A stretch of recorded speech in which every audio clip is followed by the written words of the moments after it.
Well, this episode is going to be a bit of a short one because there's a lot of wrestling cover up in one day.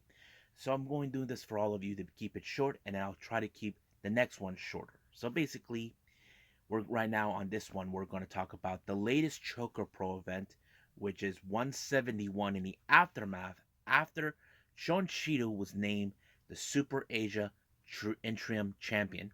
As you know, he now has a target on his back, but who will be the next competitor to challenge him? And also, the latest event by New Japan Strong. Now, I thought there wasn't going to be one because it was not put on the schedule by New Japan on their website, but this time it did. We have some three interesting matches, but the main event, we got to pay attention. It looks like the LA Dojo are now getting into full gear against United Empire's Will Ospreay and TJP. So, let's get started with another episode of Deleted Wrestle Zone.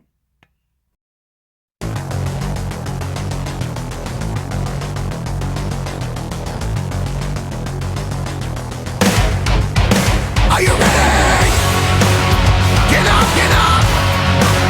Get up, get up! Get up, get up! Get up, get up!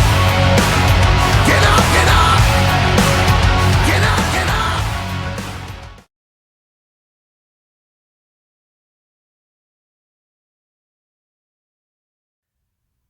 Welcome everybody to Deleted Wrestle Zone. All things that it's pro wrestling with AEW, NXT, New Japan Pro Wrestling, Impact Wrestling, the National Wrestling Alliance, various promotions, wrestlers, matches, and championships. I am your host, J-Rod here. So, let's begin now with ChocoPro number 171. This is coming in the aftermath of the previous ChocoPro event, where Chonchito has now been named the Super Asia Interim Championship. Now, for those who don't know, Minoru Fujita, who is the current Super Asia Champion, was unable to fulfill his commitments as a champion due to scheduling conflicts. Emi Sakura and Masahiro Takanashi decided to take care of the problem to find a solution until Minoru Fujita returns to put the title on the line. Now, this particular episode of ChocoPro on their show, we have three matches. Now let's go with number one. The first match, we have the newcomer Shin Suzuki taking on one half of the Best Bros, Balianaki. Now, Balianaki is still dealing with the effects of losing the match for the interim title, but it did put him to grow up a little bit. But however, I believe he's a little homesick because he misses his best bro. You guys know what I'm talking about, Mei Shiruga. For the record here, Mei Shiruga is not in Japan. She's currently here in the States, staying with Emi Sakura. As you know, is going to be making appearances in AEW. Now, as much as I want to confirm anything, is she going to be part of it? I don't know.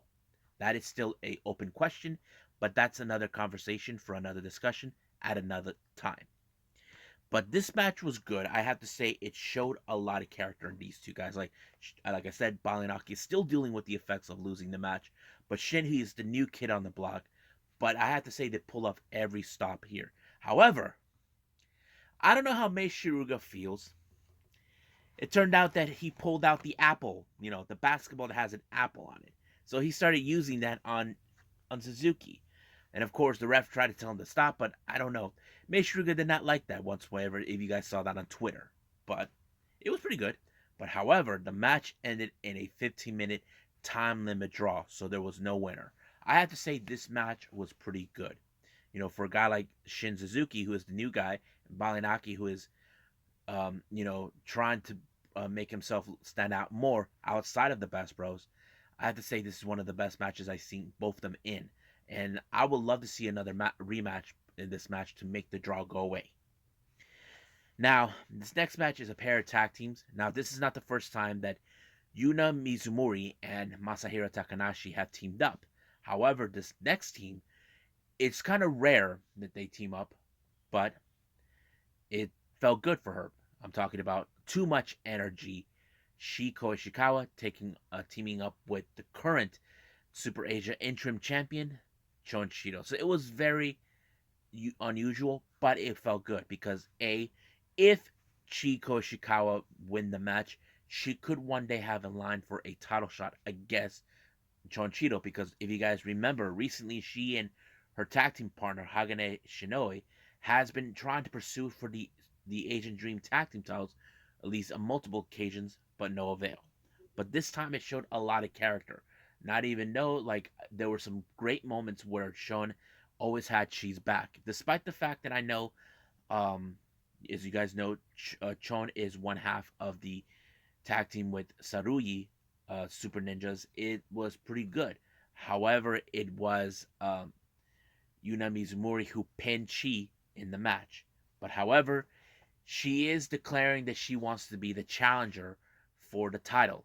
Now, if you guys know this or not, not Meishu, Emi Sakura, who's currently in the U.S. watching these shows from her United States home in Florida, uh, basically it wants to make this match happen. She agrees what Chon and Yuna are asking for. So this is going to take place this coming Saturday, which is going to be great. So we'll see if Yuna can fulfill what she wants, is to become the champion, or Chon will retain it. So that is another conversation for another time. Now our main event, we have a pair of birthday girls, and they are both have the same birthday. We have, who are, if you guys know who they are the fourth generation girls. We're talking about Sayaka and, of course, Tokiko Kirihara. Now, you probably ask me, what is the fourth generation girls? There's certain girls on certain generations that were trained by Emi Sakura. The fourth generation consisted of not only Sayaka and Tokiko, it also consisted of Saruyi, um, what's her name? Chiko Shikawa, Lulu Pencil, and Rinrin. But however, as you guys know, Lulu Pencil is no longer in Japan. She's with Emi Sakura, on their little journey to spread the love and passion for ChocoPro. As for Rinrin, she already resigned her position with Got to Move in order to fulfill her studies, but now she's currently using her real name in the other promotion, Gleed. But this is the first time that these two have fought. I have to say it was a pretty good match, and I have to say Sayaka has a pretty good outfit that she decided to put on a special occasion. But however, it looks more like, when I look in this match, I see that Tokiko has much of a level up experience than Sayaka. Now, don't get me wrong, Sayaka is learning, but however, with Tokiko, she seems like she's getting the hang of it. And it was her who put Sayaka in a submission move to allow her to pin the mat, have her tap out. Now, as we know, we jump into the Jonkin tournament, but however, I want to keep note on this one. Um, Baliana Aki and Chonchito left the show right after the matches due to the fact that they have commitments with DDT Pro Wrestling. So they've already fled. They did not stick around for the Jonkin. But however, the Jonkin tournament was pretty well. I was a bit surprised who actually won it. And it was, once again, for a second day in a row, Tokiko Kirihara. I thought it was pretty good. But the ending was great. Is when both Sayaka and Tokiko actually get to celebrate their birthdays together. So it's pretty good. And they had some piece of cake. So can't wait to see what's going to happen. The next ChocoPro, I think, is going to be 172 with the title match with Yuna Mizumori and Chonchito. So let's move on with New Japan Strong.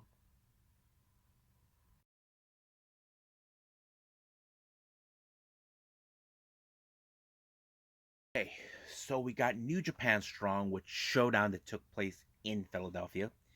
The opening match, we have Team Filthy, the consistent of Royce Isaacs and Jarrell Nelson of the West Coast Wrecking Crew, teaming up with the big monster JR Kratos.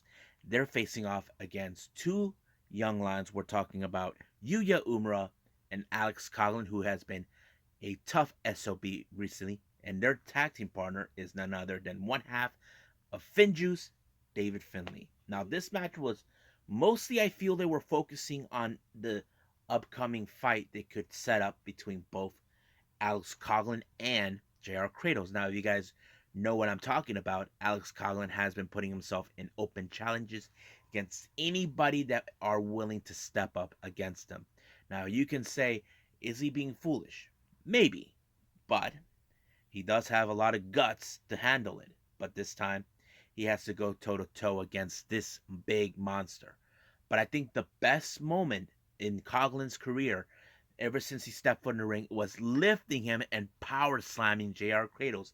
That is a very interesting match. But however, the West Coast Wrecking Crew took advantage of a bit of a disorient Alex Coughlin and allowed themselves to pick up the victory. But however, in the post match, looks like the tensions are rising between both Alex Coughlin and JR Kratos. And I know many fans would love to see that fight between those two. I mean, everybody wants to see it. So, New Japan matchmakers, make the match happen. We definitely need to see that. I'm definitely pumped for that. Now, our next match, we have, of course, Bullet Club's El Phantasmo taking on the flamboyant Juice Robinson. Now, you know the kind of tactics El Phantasmo does, when he. Now, the only thing that Juice has to be more worried about is the sudden death. Basically, the so called super kick, where, of course, he claims he's been kicking in the forest mountains of Canada. So basically, Juice was able to avoid anything, but however, his victory towards El Phantasma was one of the most big surprises. Was he was able to withstand him, rolling him up in a pinfall, 1, 2, 3, and it was all over there. But however, looks like he has a new exception with Moose. As you know, Moose has been proclaiming himself to be the god of pro wrestling, the best wrestler in the world. Juice Robinson took an exception over that because he wants to know if he really is that person. He called him out for a match, and that is something we definitely, as fans, definitely would like to see. So I think I'm excited for that. Now our next match is the LA Dojos. We're talking about Ren Narita teaming with the Wild Rhino, Clark Connors, who recently graduated from the LA Dojo, getting a little revenge against United Empire's TJP and Will Ospreay. As you know, TJP turned his back on the LA Dojo because he believed in the cause of Will Ospreay's United Empire. But I have to say, this is more of a they want to teach the United Empire a lesson for disrespecting the LA Dojo. Will Ospreay thinks that the LA Dojo are just gonna screw up the New Japan Strong, which is not true. But however, I think the biggest moment was Ren Narita pulling up an upset against TJP. That was one of the biggest upsets that we ever seen so far. But however, Will Ospreay and Ren Narita tried to take him out. Will Ospreay tried to apply the hidden blade, but he failed miserably. But however, Ren Narita spoke in Japanese, but luckily there were some subtitles. He said he has no interest in the so-called IWGP World Heavyweight title that he has in his possession. He called it fake. He said he wants him one-on-one. So that is something we definitely would love to see happen. You know, and I don't know if Will Ospreay will take that into exception for calling the title a fake. You see, no one wants to challenge for that fake title. That's the thing. So basically, Will Ospreay thinks he's still the champion, but nope, he is not. But I can't wait to see what's going to happen if that match. So, New Japan matchmakers, once again, please give us this match. We would love to see Ren Narita versus Will Ospreay. Well, I hope you guys enjoyed this short episode, me reviewing ChocoPro and New Japan Strong. Just want to give you guys some exciting news. During the exclusive content by Impact Wrestling, it looks like Caleb with the K is going to have a very difficult day. He has to face one-on-one with the King, Minoru Suzuki. We all know what the fans are going to say to him. Suzuki's gonna kill you. Suzuki's gonna kill you. Which is true. He probably will. And probably put more neck damage on him if he applied the Gotch style pile driver. That's what it's called. But I would love to see that. So coming up, I mentioned before that I had a hard time trying to see World Woman Pro Wrestling Diana. I will put that on the next one. Also got some more DDT Pro Wrestling and Stardom for all of you. So stay tuned for that next. But right now, I'll see you guys in the next DWZ time. Same DWZ channel. I must bid all of you adieu. So Goodbye. Mwah. And have a nice day. Bang.